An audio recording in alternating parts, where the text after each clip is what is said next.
Finally today, Lisa Beth Kovitz takes a very personal look at promising genetic treatments in muscular dystrophy. In 1996, my friend Star and I each gave birth to wonderful, amazing, gorgeous baby boys, Jonah and Hurricane. As they grew, the two boys became great friends, inseparable in all activities. By the time they turned 5, though, Star noticed small differences in the boys. Jonah would grab a bunch of toys and go running up the stairs while Cain had to go step by step holding onto the rail.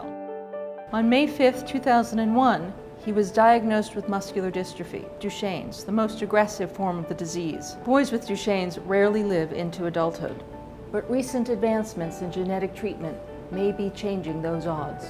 I invited Hurricane and Star to join me on this interview to get some clarity on the latest science.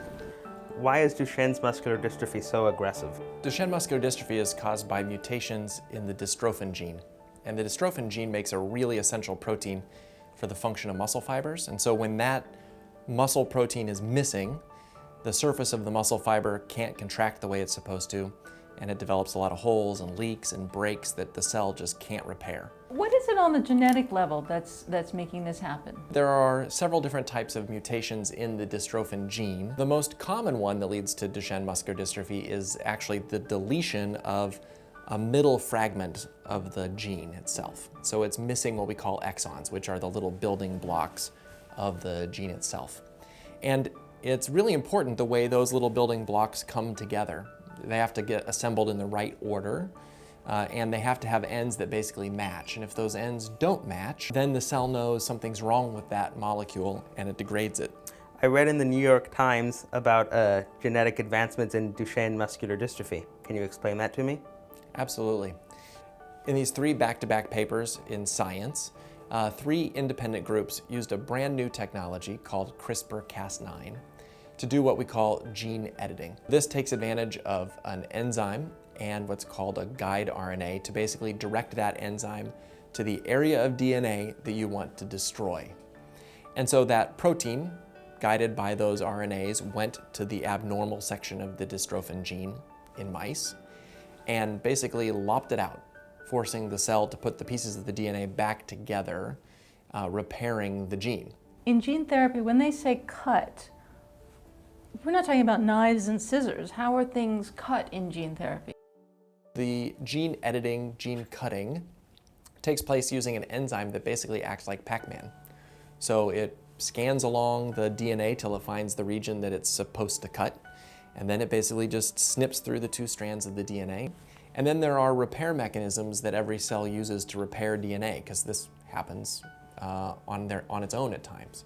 And so those repair enzymes come along, detect the break, and try to glue it back together. And if you've cut out the abnormal piece and it floats away, then the remaining pieces can basically be stitched back together by those enzymes. Once your genes have been corrected, are you good for life?